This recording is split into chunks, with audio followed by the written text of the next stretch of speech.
Dans cet épisode, nous allons parler d'un Focus Faction sur les Nécrons. Bienvenue à Warzone Nephilim.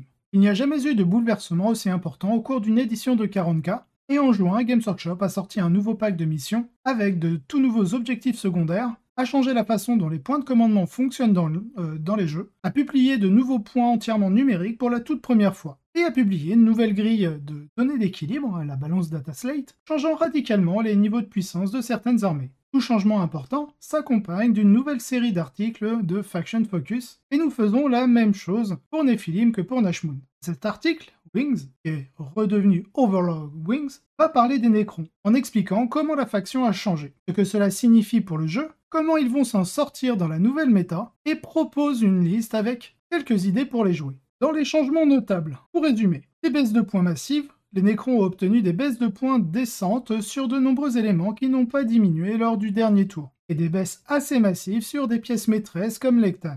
Cela rend certaines de ces grosses unités plus viables, et vous permet généralement de mettre plus de choses dans vos listes. Corps sur tous les véhicules. Tous les véhicules Nécrons sont maintenant corps, même les personnages comme le Roi du Silence et la barge de commandement des catacombes. Si vous construisez votre liste autour de coques, cela vous donne de nouvelles options intéressantes. Mais c'est sur ces deux personnages que cela brille particulièrement, transformant le Roi Silencieux en un cauchemar absolu grâce à ses propres auras, et rendant la barge de commandement catacombe utile pour l'un des nouveaux secondaires. Les protocoles de commandement sont maintenant géniaux. Protocoles de commandement ont longtemps été considérés comme le pire bonus d'armée du jeu, mais plus maintenant. Vous pouvez désormais choisir un protocole de commandement qui sera actif toute la partie en plus de celui que vous avez mis en place pour le tour. Et il fonctionne sur des unités n'importe où sur le champ de bataille tant que vos personnages sont vivants, et pas seulement les nobles. À coup, cela revient à obtenir une tactique de chapitre supplémentaire, configurable, et en plus des bonus de tour à tour. Et c'est vraiment très bien. Des secondaires de premier rang.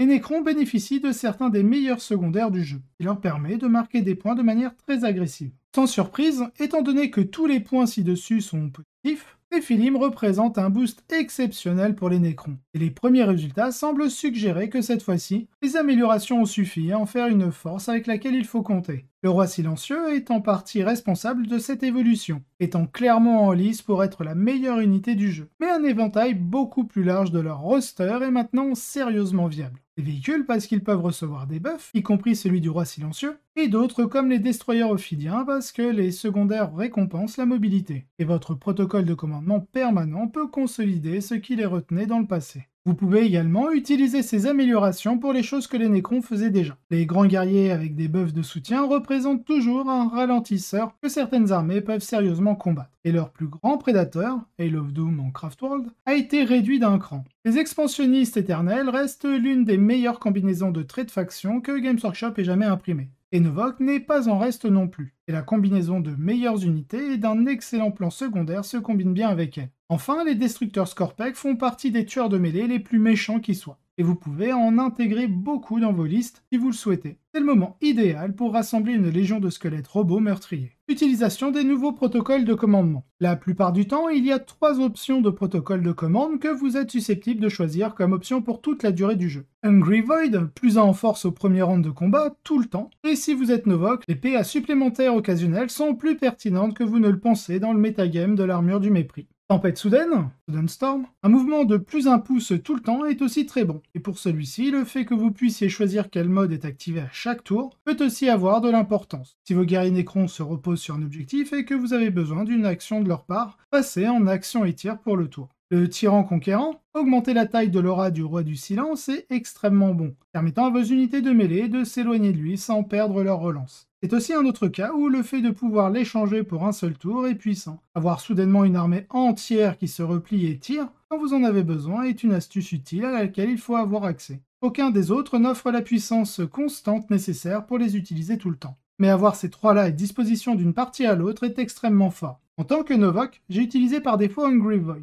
Et même là, je l'ai remplacé par Sudden Storm, et en face des Arlequins. parce que le bonus de force et de PA supplémentaire ne m'apportait pas grand chose, alors que la mobilité supplémentaire pour affronter les clowns m'apportait beaucoup plus. Regardons les unités. Beaucoup d'unités Nécron se sont améliorées, et certaines d'entre elles sont assez évidentes. Personne n'a besoin de dire que le Roi du Silence est extrêmement bon maintenant, et que les Cthans sont beaucoup plus attirants quand ils sont bon marché. Cependant, il y a beaucoup d'autres choses sur la liste qui ont beaucoup plus de valeur dans les armées maintenant. Les Destructeurs Ophidiens. Avoir accès à Hungry Void permanent est énorme pour eux. Car être bloqués à force 4 sur la plupart de leurs swings les rendait un peu anémiques. Maintenant, ils sont assez fiables pour les échanges et sont aussi une unité de base rapide pour les actions. Le Destroyer Locust. Enfin assez bon marché pour qu'ils valent vraiment la peine d'être utilisés. Il semble qu'il y ait actuellement un peu moins d'attaques à 3 dommages dans le metagame que ce n'était le cas un certain temps. Stoneblade, une unité MSU avec des lanceurs de particules, est incroyablement bon marché maintenant, ce qui en fait un bon ajout aux listes d'expansionnistes éternels et des unités plus grandes à considérer dans d'autres constructions. Les Triarches Prétoriens, légèrement moins chers, plus de corps de marines à prendre pour proie, et une autre unité où la rapidité et le corps ont plus d'avantages intrinsèques maintenant. Mais ils ne sont pas pour les constructions des expansionnistes éternels parce qu'ils n'obtiennent pas de traits de faction. Enfin, le monolithe. Je suis raisonnablement sûr que 3 monolithes expansionnistes éternels, le Roi du Silence et 700 points de matériel rapide, est une vraie liste maintenant. Quelqu'un est assez courageux pour l'essayer. À moins que quelqu'un ne m'envoie 3 monolithes peints, ce ne sera pas moi. Ces cartes sont restées sur votre étagère, il est temps de les sortir et de les essayer. Jouer les missions Néphilim. Il y a 2 aspects clés du nouveau pack de missions qui ont un impact sur les Nécrons, la construction d'armées et leur secondaire.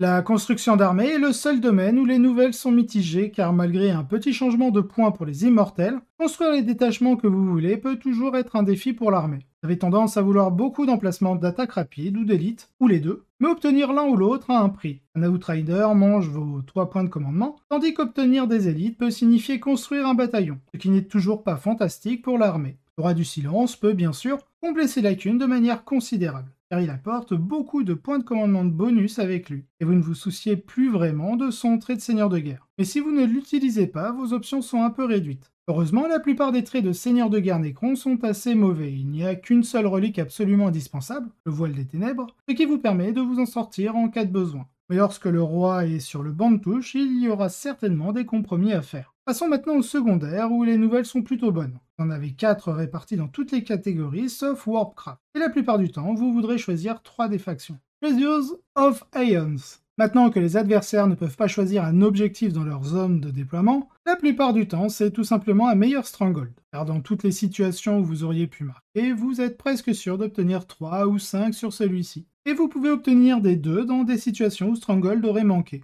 Vous choisirez cette option dans la plupart des parties. Seule fois où vous aurez vraiment besoin de réfléchir à ce choix étant contre des armées avec beaucoup d'objectifs sécurisés qui comptent pour 5 modèles comme les Armigers ou les Tyrannides avec le tableau Lurk pour leurs monstres qui sont objectifs sécurisés et comptent pour 5 figurines. Mode de combat. Il vous rapporte toujours 3 points lorsqu'un de vos nobles fait du mercenariat à distance. Mais il vous donne maintenant 4 points de victoire s'il le fait en mêlée, et un bonus de points de commandement s'il décapite glorieusement un personnage ennemi. C'est plutôt bien. Il y a toujours un certain risque à choisir cette option, mais vous pouvez et devez vous y préparer. Le Roi du Silence peut généralement couvrir cela tout seul si l'adversaire n'a pas de tir nécessaire pour le mettre à terre. Mais amener une barque de commandement catacombe à côté peut aider à le verrouiller. Une paire de barges catacombes ou une barge et un noble à pied avec le bâton voltaïque peuvent aussi souvent gérer cela dans les listes sans roi. Mécanisme ancien. Elle a été considérablement remaniée dans le nouveau pack, et est maintenant assez standard parmi les secondaires actions sur chaque objectif. Mais c'est définitivement un bon exemple grâce à la combinaison des mots-clés qui permettent à presque toutes les unités sans personnage de le faire. Et même avec les personnages, c'est ouvert aux commandes catacombes barge et au roi silencieux, plus la possibilité de finir dans le même tour si vous avez l'objectif sécurisé. En combinaison avec leur capacité à maximiser les trésors en 3 tours, la plupart du temps, cela leur donne une plus grande chance de gagner s'ils commencent à manquer de matériel en fin de partie, ce qui est toujours une menace pour les Nécrons, malgré toutes les améliorations.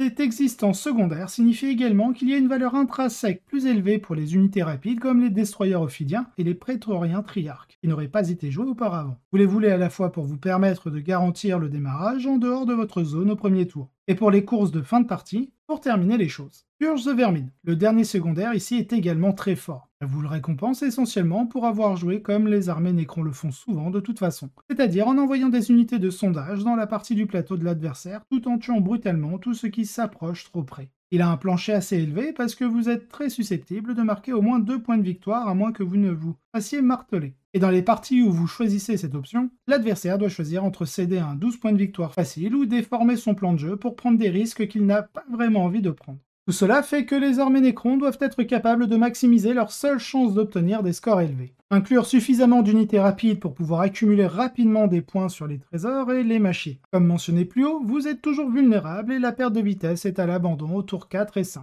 Si vous avez déjà maximisé vos unités secondaires et fortement endommagé les unités primaires de votre adversaire, qui s'en soucie. Incluez quelques bonnes unités de contre-punch, de mêlée pour aider à la purge. Le roi silencieux fait cela tout seul, mais apporter quelques scorpec est également excellent. Essayez d'avoir 2 nobles qui peuvent tuer des choses dans vos listes pour que le code soit une option. Ils sont si bons que vous n'avez pas besoin de construire pour l'un des secondaires génériques. Bien que ma première impression, après quelques parties, est que d'avoir un plan de secours pour récupérer des données de Dashmoot peut être bon, si vous êtes dans l'un des match-ups où les machineries sont faibles. Code sera parfois un échec aussi, mais c'est généralement dans des matchs comme Knight, où l'un des secondaires génériques de purge sera au premier plan. S'opposer à la méta. L'aspect positif. Les Necrons sont très efficaces pour punir les adversaires qui manquent d'objectifs sécurisés, qui ne peuvent pas éliminer le roi du silence à distance, ou qui ont du mal à éliminer un blob de guerriers en un seul tour. Cela les rend très forts contre de nombreuses listes d'Aeldari autres que Hail of Doom. Tant plus que beaucoup moins de joueurs d'Arlequin utilisent des unités complètes de Void Weaver,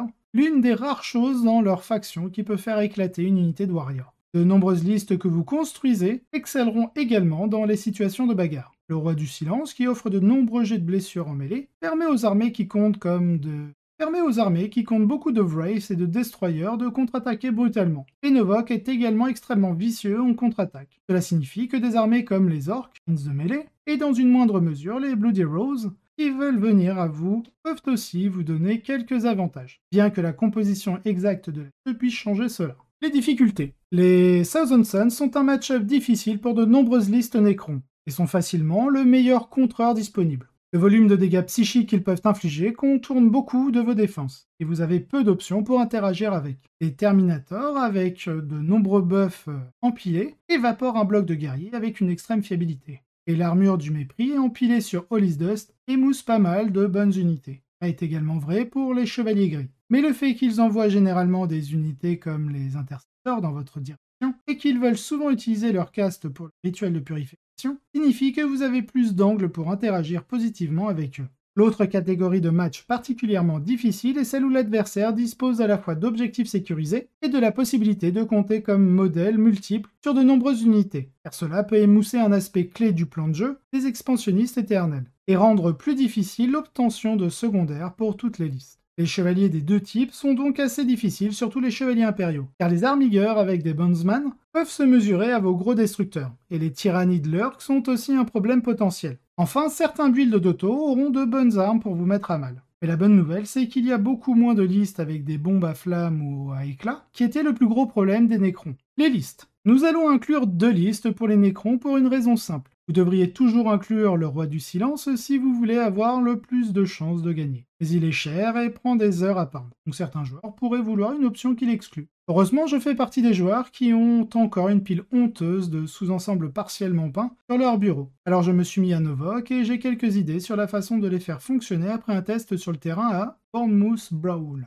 Donc pour la première liste, on va parler d'une liste qui inclut le Silent King et qui joue en Eternal expansionniste. Donc nous avons un premier détachement en Suprême Commande avec bien sûr le Silent King, qui récupère des points de commandement. Nous avons un détachement Outrider avec en QG un Catacombe Commande Barge en Voltic Staff et Thundering Wheel. Thundering Wheel, c'est le trait de seigneur de guerre qui fait moins 1 dégât, et sur un châssis comme le Catacombe Commande Barge, c'est très intéressant parce qu'il a plusieurs points de vie. Et surtout, le seul moyen de le blesser au meilleur des cas, c'est sur un 4+, parce qu'il a une espèce de transhumaine. Ensuite, en deuxième QG, on a un Chronomancer avec le Voile des Ténèbres. En troupe, nous retrouvons 20 guerriers Necrons en Ghost Reaper. En élite, nous avons 2 unités de Scorpec Destroyer et un Plasmacide que l'on a mis en no slot. En attaque rapide, on retrouve 2 unités de 3 Scarab Swarm, 2 unités de 3 Wraith et 2 unités de 3 Ophidian Destroyer. En soutien, on retrouve une unité de 6 Locust Destroyer avec un Locust lourd Destroyer au sein de l'unité. Cette liste dispose de la puissance du Roi du Silence, d'une unité complète de guerriers pour mettre la pression au début et en milieu de partie, puis d'une variété de choses rapides à envoyer pour voler des objectifs si nécessaire. Pour soutenir le tout, la grande unité de destructeurs peut forcer certains adversaires à la prudence. et avoir la possibilité de la faire traverser la table avec le voile des ténèbres peut être écrasant dans certaines parties. Pour ce qui est de Novok, surprise, il y en fait pas moins de 3 versions de cette liste ici. La première, dans les balises de développement ci-dessous, est celle que j'ai emmenée au Brawl de Bournemouth, et elle me semblait prometteuse. Mais il lui manquait soit plus de mobilité, soit une portée plus fiable. Donc dans la liste originale, on a un bataillon Novok, en QG on a un catacombe commande barge avec l'Enduring Wheel et le Voltaic Staff. Ensuite on a un Chronomancer avec le voile des ténèbres. Et en slot on retrouve un Technomancer avec la Canoptech Cloak et Tesla Weave. En troupe, on a une troupe de 20 guerriers Necrons avec des Reapers, 2 x 5 unités d'Immortels. En élite, on retrouve le Nightbringer avec le Sky of Falling Star, un Canoptech Reanimator, une unité de 20 Dépeceurs, une unité de 5 Lich Guard en bouclier, et une unité de 6 Corpec Destroyer et un Plasmacite en slot. En attaque rapide, on retrouve une unité de Scarab Swarm, et enfin, en soutien, nous avons une unité de 3 Locust lourds Destroyer en Gosse. Les unités qui étaient le plus souvent mortes dans la version originale étaient les Lich Guard et les Heavy Destroyers. Les premiers partaient en général en titubant pour attaquer un objectif, ce qui était bien, mais aurait été mieux s'il avait été plus rapide. Et les seconds ont certes roulé comme des malades à la plupart du week-end, mais il n'y avait pas non plus de bonnes cibles la plupart du temps. Enfin, la théorie voulait qu'un gros bloc de dépeceurs puisse jouer le rôle de guerrier si le premier mourait. Mais cela ne s'est pas produit. Cela ne veut pas dire qu'ils étaient mauvais, mais je les utilisais généralement de manière plus agressive. Et surtout, j'avais l'impression que j'aurais obtenu beaucoup plus de valeur avec eux en tant que 2 unités plus petites. Le Technomancer était également tout juste correct, et j'avais l'impression que la manipulation de l'objectif sécurisé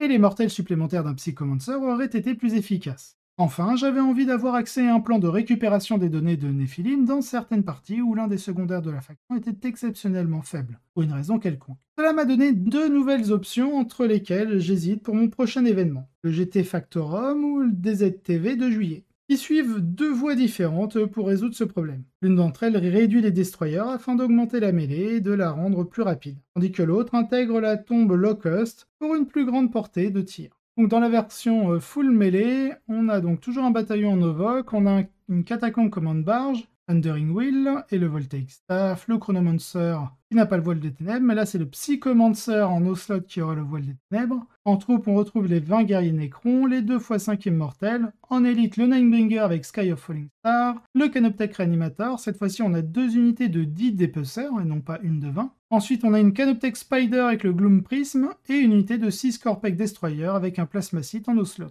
En attaque rapide, on retrouve une unité de 4 Scarab Swarm, une unité de 3 Ophidian Destroyer et une unité de 5 Triarches Prétoriens. Les Ophidiens et le Triarche ajoutent des menaces rapides, et 10 dépeceurs sont toujours une véritable menace comme Novok. Mais ils sont beaucoup plus flexibles ici. L'introduction d'un Spider empêche également les actions psychiques secondaires d'être des points gratuits contre moi. Dans la version de tir, on va avoir donc le bataillon, toujours en QG, bon, le même catacombe commande barge, le Chronomancer, le Psychomancer avec son voile, en troupe c'est la même chose, 20 guerriers Necrons et 2 mortels, en élite le Nightbringer Sky of Falling Star, Canoptech Reanimator, cette fois-ci on n'a qu'une unité de 10 dépeceurs et une de 6. Et enfin, en élite, unité de 6 Corpec Destroyer avec en no-slot le Plasmacite. Attaque rapide, on retrouve une unité de Scarab Swarm et de 3 Scarab Swarm et une unité de 3 Ophidian Destroyer. En soutien, on retrouve 5 Locust Destroyer, dont un Locust lourd dans l'unité. Moins d'unités avec lesquelles jouer. Mais les Locusts sont très méchants et pourraient donner à l'armée plus d'un plan contre les choses qui peuvent la dépasser. L'option que je choisirai dépendra si je suis honnête, essentiellement du fait que le Canoptech Spider de l'option 1 soit terminé à temps. Conclusion. Voilà qui conclut notre tour d'horizon des Necrons. Mais nous en aurons d'autres dans les semaines à venir. Nous ouvrirons chacune des factions du jeu et certaines de ses sous-factions. D'ici là, si vous avez des questions ou des commentaires, écrivez-nous dans les commentaires ci-dessous ou à l'adresse contact@goodhammer.com.